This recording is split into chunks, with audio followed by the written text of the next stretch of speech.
Bonjour bandeko nyonso bolanda biso partout dans le monde bandeko bosepera na communication to pesa rabino par rapport à l'information vraie pe na temps réel précisément c'est la République démocratique du Congo. Une fois de plus merci de bolanda biso ba conseil pe ba remarque pourquoi pas ba suggestion na bino nyonso yenza na cadre comme une bonne information comme une communication à la perfection. Vous savez que l'homme humain a toujours des faillites. En tout cas, il faut que nous ayons niveau de perfection pour nous dire que tant d'informations sont aux assurés certaines que de côté le temps la réalité n'est pas l'autre lieu total sabino décision prise par le président de la République et Lorenzo face à l'attaque rwandaise sur le sol congolais. Et ça là qui quelle est maintenant la dernière décision du président de la République parce que hier on était mardi. Tozaki fatigué moi et y a après-midi on peut savoir l'information ezala kité yango bomoni que avant midi atonga le to éclaircir bateau nalandi fédération na biso ya Canada fédération ya Allemagne bande ko ba separa biso babi mona mboka trésor lumbo expliquer biso d'abord des militaires comment est-ce que Tshisekedi a libéré bango. Tout se passe dans le domaine de la diplomatie où Macky Sall en tant que l'actuel président en exercice de l'Union africaine a bénisaki président Félix Tshisekedi na canal là ya Lorenzo qui est le président angolais. Face à la menace rwandais, les militaires congolais, bakangaki, ba militaires mi balé à Rwanda, na ba matériel na bango na ba biloko na bango. Et bien mo boyebi, Kagame sali nyonso, ko benga biota Union africaine, ko benga maintenant le président de l'Union africaine Macky Sall. Na canal Lorenzo pour les médiateur et en présence il y a délégation à Macky Sall en tant que président de l'Union africaine, témoin, ne passe Tshisekedi Félix a eu décision sûre et certaine. Oyo, nous devons partager na bino. Mandeko balanda biso déjà en pleine émission, bo liker, bo banda partager information parce que na mboka na biso Congo, bat balinga ko tambola mingi na ba base, ba réseaux sociaux, ba fausse information pour kaka bat batali kama kambazo azolo ba ezabongo. Biso toza batwa liboso to déclarer que les changements au Congo c'est Tshisekedi. Toza bato tondimela Tshisekedi, il n'est même pas encore président de l'IDPS. Toza bato tondimaka déjà Tshisekedi Wamulumba président de l'IDPS. Tondimaki déjà que Félix Tshisekedi c'est lui qui apportera les changements. 24 ans jours comme nuit aventure ya Rwanda sur le sol congolais. Bamsou soit ko batama 24 ans. 24 ans donc 24 années. Jour et nuit, menaces, viols, massacres, tueries, bombardements, terrorisme, pendant 24 ans. Seul pays au monde, c'est le Congo. Et l'histoire retiendra que Moutou après 24 ans, il y a insécurité, il y a bitumba, il y a terrorisme. 24 ans après, l'histoire qu'on retiendra que c'est Félix Tshisekedi qui se met paix. Raison pour laquelle nous sommes face à la caméra. Na basango ya Congo, tout expliquer peuple congolais, makambo ezoleka na mboka na biso. Ça a commencé au niveau de la diplomatie. Oh batebele ba fingi Tshisekedi. Oh batebele ba fingi Tshilombo, ba musuba sirinomo e kombo. Tshilombo Airways, ce n'est pas un problème. Diplomatie Tshisekedi azako sala pona ko kata misisa à Rwanda. Quels sont des pays au bazako simba Rwanda? C'est la France. C'est la Grande-Bretagne et quelques lobbying américains. Comment est-ce que Tshisekedi peut aller attaquer directement les Rwandais tant que un pays très puissant du monde qui peut coûter même la vie de notre président de la République? Tu vas attaquer na Pétekabo. C'est commencer d'abord à faire de la diplomatie. Dans la diplomatie, tu vas un dialogue. Dans le dialogue, tu vas ça bitumba sans que deux pays aient s'affronter. Batebele Banjiriaki. Batebele Bafingaki Félix Tshisekedi. Et à l'époque où Oyo, Adolphe Muzito il faut attaquer les Rwandais. À l'époque où là, en termes de diplomatie, le Congo était nul. Quel pays allait soutenir le Congo? Parce que Rwanda a dominé surtout. Azipe Mouanane Amachumba a imposé comme chef de l'État congolais. À l'époque, il contrôlait les sécurités. Renseignement militaire, renseignement civil de la NER, sécurité FRDC DGM, finance et Mongo étaient entre les mains de Paul Kagame, DJ Paul Kagame. Et tu sais que nous commençons directement à attaquer les Rwandais. Bébisa Rwanda, il faut commencer par la diplomatie. Et cette diplomatie agissante, de lango tozo solo la, tongo ya lelo, quelles sont les décisions prises par Tshisekedi face à Lorenzo, en présence comme témoin, délégation de Macky Sall, comme président de l'Union africaine. De tout ça, Sabino, quel est le dernier mot du président Félix Tshisekedi? Quelle est sa dernière décision face à l'insécurité? Dès le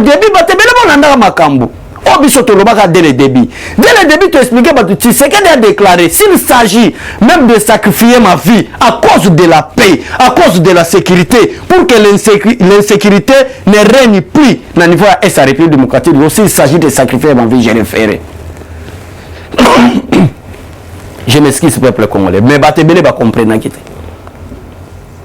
Batebele va comprendre que Félix Tshisekedi a la bagé. Et au moment où Kabila nous a dirigé comme chef de l'État pendant 18 ans, peuple congolais, s'il vous plaît, Ataba Inango, Tshisekedi a un problème privé, en tout cas Ataba Inango, pendant 18 ans, Kabila a proposé une solution constitutionnelle en tant que garant de la nation pour mener la paix à l'est de la République démocratique du Congo.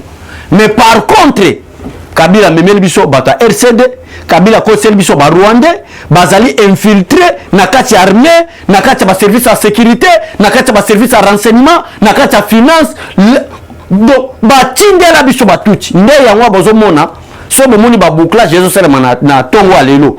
Peuple congolais partout bozolanda biso, ce sont des gardes républicains qu'on doit identifier tous les infiltrés rwandais na kati bakana biso. Oh, intention ezalaki ya ko semer désolation. Intention ezalaki ya tieri. Oh, intention ezalaki ya coup d'état. Oh, intention ezalaki ya roboma chef de l'état. Maintenant, c'est par des JRMM qui vont identifier tous les Rwandais infiltrés na bakana biso pe na ba service na biso. Mais nous avons aucun politicien afin d'abeta maboko. Ma déclaration là-bas, comme attaque au remercier FARDC, c'est rien. Mais vous savez que le bâtisseur, il faut attaquer. Mais Tshisekedi en tant qu'un homme politique, chevronné, qui connaît bien le Congo, qui connaît bien la politique, qui connaît bien la diplomatie rwandaise. Et c'est là qui a kata bamisisa. Bamisisa Rwanda ngweza na kokata. Tshisekedi toujours à côté Sabino en tant que garant de la nation. Quelle est maintenant sa position face à Makambouana News? Merci bande wabiso nebo laikaka, merci nebo commentaka. C'est là bas commentaire nabino, tu se rappelles quelque chose de très important. Peut-être ya lobby sous to sabino une communication à la perfection. Merci na bande wono so balanda biso. Merci pour cette confiance mo pesa biso. Merci. Mais toko taramba la moko na vif sujet na biso. Poto kabwana bande ko bakende misala. On a bombardé. D'abord, on avait construit un pont. Pont ezalaki ko sangisa entre la République démocratique du Congo et le Rwanda. Na financement Paul Kagame. Illégalement. Pont wana tozako yebate. Oyo na ba aéroport, na ba minerais, na ba biloko, ba richesse na biso ezako bimana nzela wana. Construit illégalement sous financement Paul Kagame et le Rwanda. Et le corps à côté, on est contrôlé par les militaires rwandais. Mais caché derrière M23, Bazou Congolais, Moko ya Bolele, Batsé Likolo, Yabata M23, pour dire que c'est une guerre d'agression, c'est une guerre de rébellion. Or que ce n'était pas une guerre de rébellion, c'était une guerre d'agression. Quand un État attaque un État, une nation attaque une nation, ce n'est plus une rébellion. C'est maintenant l'agression. Alors, pour être Rwanda à qui m'a agression, qu'est-ce qu'il a voulu faire? À Pessiba Rwandais, à Pessiba militaire, en tenue Rwandais, en matériel de guerre Rwandais. Tout et des personnes physiques de Rwandais. Bokota. Bozwa Congolais moko bolele botiana mutu. On y a attrapé biso par le Conseil de sécurité que c'est une guerre d'agression, c'est une guerre de rébellion parce que ça bango moko ba Congolais bazo bunda kati na bango. Et tant que Félix Tshisekedi n'a pas de preuves tangibles, il y a mettre des doigts directement à Rwanda. Il faut chercher des preuves tangibles pour attaquer des Rwandais. Même s'il faut aller en guerre avec les Rwandais, nous allons aller. Mais l'essentiel, cherchons d'abord des preuves tangibles. Paul Kagame s'est caché derrière les M23. Paul Kagame s'est caché derrière les ADF Nalu. Or que c'était la guerre préparée par les Rwandais eux-mêmes. Pour déstabiliser la République démocratique du Congo, pour balkaniser la République démocratique du Congo. Félix Tshisekedi est loin de Dieu. La bénédiction pour le Congo. Nous avons appelé ces preuves. Quelles sont des preuves? Déjà, des présences militaires rwandais à plusieurs fois arrêtées. Nanzela Bitumba. Identifier na bataillon na bango. na ba commandant na bango na ba numéro matricule na bango na ba carte bancaire na bango place pas kalari plusieurs fois raté et la dernière fois baki ozwa bango na frontière na territoire ya Mirangongo baki ko kanga bango et ça le Rwanda passe comment est-ce que bato biso to benga ba commandant na biso les militaires nani congolais bakangi bango or que il s'est caché derrière le M23 avec une seule mission, la balkanisation de la République démocratique du Congo. Après, vous commencez à attaquer Tshisekedi. N'a pas tenu ce caraboy. Une guerre pendant 24 ans. La politique ne peut pas aimer tout le monde et on n'appelle pas tout le monde d'être derrière Tshisekedi. Mais néanmoins, si vous êtes à l'opposition ou vous faites la politique, faites-le sur base de valeurs. Faites-le sur base de principes. Quel est votre plan de guerre? Quel est votre plan, stratégie pour le développement du Congo? Nous, en un mot, on appelait ça le peuple d'abord. Et je suis capable de développer. C'est quoi le peuple d'abord? Mais même vous luttez pourquoi? Vous opposez pourquoi? On ne vous demande pas que Binoni sommes à la majorité. Mais luttons pour des valeurs, peuple congolais. Luttons même pour la justice soit équitable. Luttons même pour la démocratie, une liberté d'expression. Luttons même pour ça. Si vous ne comprenez pas, c'est quoi le rôle d'un opposant? Au lieu d'attaquer inutilement, bêtement comme ça. Et bateau va finir les Congolais à travers Babouzo Banabino Bososal. Tant au Rwanda, ça n'y est pas si. Paul Kagame a écrit à Macky Sall comme président de l'Union africaine. Nous sommes attaqués par des Rwandais, par les Congo. Or que le Congo n'a jamais attaqué les Rwandais. Mais le Congo et les militaires congolais attaquent les M23. C'est derrière ces M23 qu'on a identifié que ces M23 ne sont pas des Congolais pour que nous appelons ça une rébellion. Mais ce sont des Rwandais qui nous attaquent. Interdit même par le Conseil de sécurité des Nations Unies. Violation des sols congolais par l'armée rwandaise. Rwanda est salé Sony. Il a écrit, c'est Paul Kagame qui a écrit à Macky Sall en tant que président en exercice de l'Union africaine. Que tu sais, on a fait monsieur le président, a libéré les militaires. Et c'est lui qui a fait la médiation de cette rencontre. C'est Lorenzo. Joao Lorenzo, l'actuel président du Rwanda. Mais à leur retour, il y a président de la République. Il quitte pendant 2 heures du temps, Lorenzo, pendant 2 heures du temps, après 2 heures du temps, président de la République à la région de Kinshasa. Parce qu'il a beaucoup à faire. Et dans tous les Rwandais, on est tenté de l'identifier dans le camp qu'on ne pas léger. Mais nous sommes nous vivons l'insécurité. Noir sur le banc. Les autres, c'est que Kagame a fait son frère Kabila. Ne pas avoir semé l'insécurité. Est-ce que vous voyez Mouzito attaquer Kabila? Vous voyez Katumbi attaquer Kabila? Vous voyez qui? Cardinal Ambongo attaquer Kabila? Mais c'est lui l'auteur principal. Merci, ça va information. Quand Paul Kagame a ici, comme ça la rap, comme il a mis à ça, c'est Macky Sall maintenant. En tant que le président de l'Union africaine, en exercice de l'Union africaine, a bien ici président Félix Tshisekedi. A yebisi que nazotinda ba délégué nanga et pas ya Lorenzo qui est le président angolais. Délégation à l'Union africaine Addis Abeba, ba Kiti, président de la République à Kiti, pour aussi ça conflit entre le Rwanda et la République démocratique du Congo. C'est clair. Et ça comme la diplomatie, il faut parler clair. Et c'est lui qui a commencé, c'est le Rwanda derrière les M23. Tango Bakomi, président Komi, Ayamba Mina Lorenzo Bakutani, ils ont causé pendant 2 heures du temps. Écoutez, merci beaucoup, monsieur le président. Il faut prier beaucoup pour notre président. C'est depuis 1960, après l'indépendance de la République démocratique du Congo, où on a découvert la vraie volonté politique d'un chef de l'État congolais. C'est Félix Antoine Tshisekedi. Parce que tout le monde parlait, nous avons des richesses, nous avons des diamants, des coltans, nous avons des minéraux, nous avons des forêts, des eaux, nous avons, qu'est-ce que le Congo, de terres fertiles, qu'est-ce que le Congo a manqué? Le Congo manquait seulement un homme politique qui a la volonté aussi politique comme chef de l'État congolais, Antoine Tshisekedi. Tshisekedi a quitté la terre. Il y a maintenant déclaration, il y a son excellence, le président de la République Félix Antoine Tshisekedi Tshilombo face à Lorenzo. La République, ça c'est maintenant la déclaration du président Félix Tshisekedi, place toi que chité d'Angouane. Parce qu'il y a tout le temps Sabino, en jet diplomatie, les cahiers lobby pour lobby aux Akitante. Mais si total année, Makamango se déroulé, parce que le président Félix Tshisekedi a accepté de libérer des militaires rwandais, mais à une condition. La République démocratique du Congo est deux pour ces deux options évoquées par le président de la République. Quelles sont ces deux options évoquées par le président de la République face à Lorenzo concernant les attaques habituelles du Rwanda en sol congolais? Et c'est ça la déclaration du président de la République. Nous sommes prêts pour ces deux options. Quelles sont ces deux options? Mais moi je libère les militaires rwandais arrêtés au sol congolais parce que tous en arrêtés à prendre bango même. Mais pour prouver de l'amour et oublier le passé, pour la paix, l'intérêt de nos pays, nous allons libérer.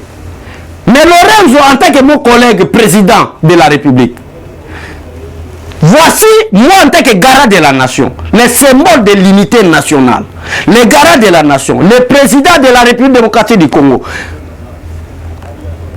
Voici ce que nous évoquons, voici nos deux options. 1.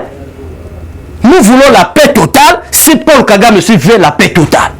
2. Nous sommes aussi prêts pour la guerre totale si Paul Kagame veut la guerre totale.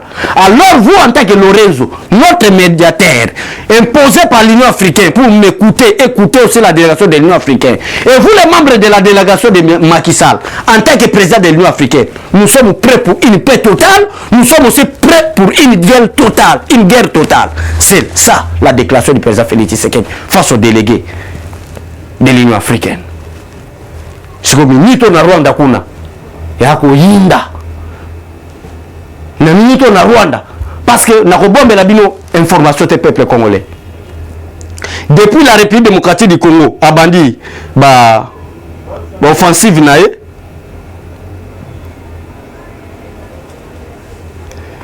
depuis la République démocratique du Congo abandi ba attaque nae le Rwanda a perdu plusieurs militaires et les officiers subalternes et supérieurs au sol congolais qui se cachaient derrière les M23. Et au niveau de Rwanda, ils ont déjà collé là, ils ont passé na passé, ils ont collé là. Bakoufé li bandeko. Imaginez-vous un petit pays qui veut nuire un grand continent comme la République démocratique du Congo. Obinyoso ekolongwa na Rwanda ekokoma na Kinshasa te ekoma ta Lubumbashi te ekosuka kuna ba parka Virunga. Mais Congo place a terminé à lancer au bi et ko ya tina Kigali et Kagame a tout intérêt ya ko repenser ba famille ya ba Rwandais ba kufi na sol congolais a tout intérêt à déclarer une paix totale aya ko zwa batu na ya M23. C'est ça que le président de la République a dit face à Lorenzo. Aya s'il veut la paix totale aya ko zwa batu na ya M23. Mais s'il veut une guerre totale atika bango et on verra, nous sommes prêts aussi, on s'est préparé déjà pour cette attaque. Aya ko zwa batu na M23. Aya azwabata M23. De yango zomona place nga natala ka batu musu ba ko sala politique natali nga oh est-ce que cet homme vraiment est appelé à faire vraiment la politique c'est Messi botala ba action malam insécurité yango facha zo selisango et facha lui des militaires rwandais wana apesi alubi ba ko libérer bango.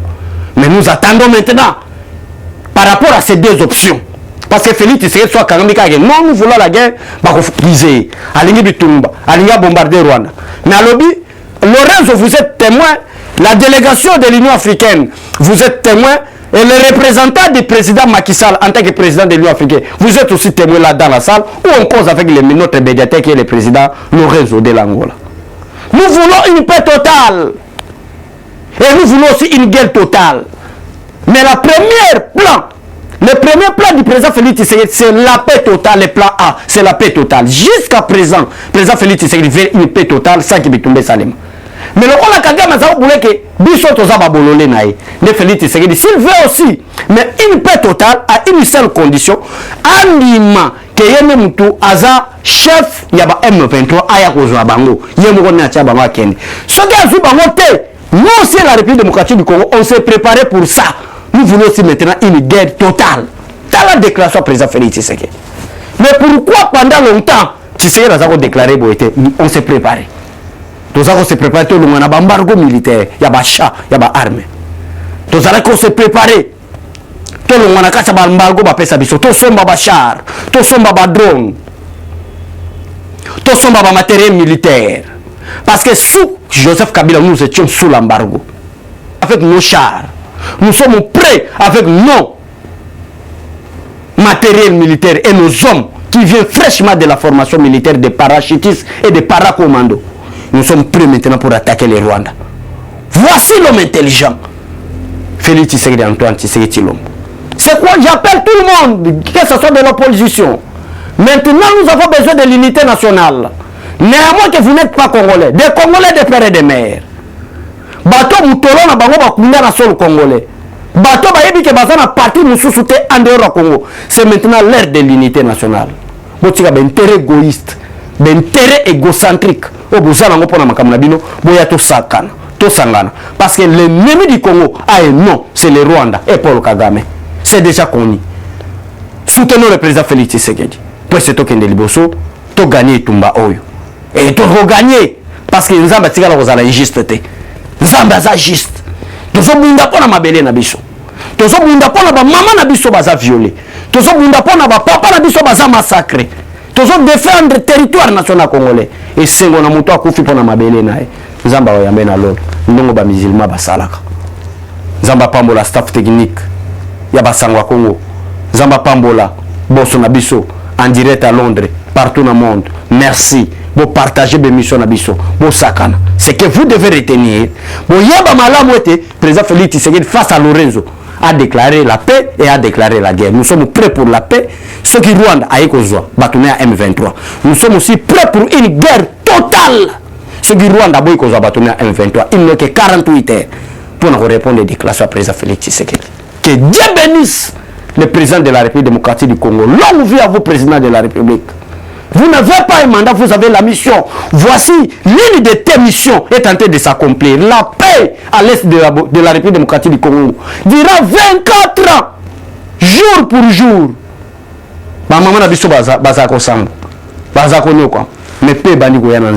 Que Dieu vous bénisse, vous et toute ta famille, monsieur le président de la République. Que Dieu bénisse tous les Congolais de père et de mère. Que Dieu bénisse tout le monde. Bato balanda biso na ba conseil aux ala malam. La victoire est à notre côté. Au revoir et à tout à l'heure. Eshima, votre magazine qui bat au rythme de l'actualité. Une réponse à vos besoins en information, un éclairage dans divers domaines. Impartial, documenté, instructif. Eshima au cœur de l'info. Retrouvez la nouvelle édition. Le service national de la RDC, une seconde chance pour les Kuluna. Le commandant du service national, le général-major Jean-Pierre Kassongo Kabwik, est en passe de réussir le plus difficile. La conversion des délinquants juvéniles appelés Kuluna en bâtisseurs de la République. Jean-Pierre Kassongo Kabwik a réalisé des avancées notables à la tête de ce service qu'il occupe depuis juillet 2018. Ce jeune délinquant, presque indomptable dans le rue de Kinshasa, ont finalement été maîtrisés au centre pilote de Kanyama KCC. À ce jour, ils sont endoctrinés et formés à rendre service à la nation, à devenir utiles pour le pays. Au total, 2000 anciens Kuluna devenus aujourd'hui bâtisseurs ont perçu leur premier salaire après une période de 14 mois de formation dans plusieurs domaines, notamment la maçonnerie, la menuiserie et autres. Cette étape a concrétisé la volonté exprimée par le chef de l'État, Félix Tshisekedi, qui prône une autre méthode plus humaine pour l'encadrement de ce jeune brigand urbain et leur réinsertion sociale. Cela à travers la formation pour servir de main-d'œuvre au profit de la République démocratique du Congo. Dans un long entretien accordé à Eshima Magazine, le général-major Jean-Pierre Kassongo Kabwik explique le retour 4 ans après de la production agricole à Kanyama KCC. Dans cette interview exclusive, le commandant du service national égrène les réalisations de cette structure qui revient d'une longue léthargie. Il évoque l'expérience des cantines militaires et policières et révèle que son service paramilitaire mettra bientôt ses cantines à la disposition du campus universitaire en faveur des étudiants. Focus. L'équipe Mwakadi fait exploser le compteur. La DGI dépasse 200% des recettes fiscales au mois d'avril 2022, soit le triple réalisé en avril 2021. Une performance historique jamais réalisée au sein de cette régie financière. À lire également, les FARDC progressent de 5 places au monde selon le classement établi par Global Power. Analyse de l'état de siège décrété depuis 1 an dans les provinces de l'Ituri et du Nord Kivu. Découvrez également plusieurs autres sujets à lire dans ce nouveau numéro. Retrouvez l'intégralité du magazine Eshima dans les kiosques. Eshima Magazine, un nouveau standard d'information.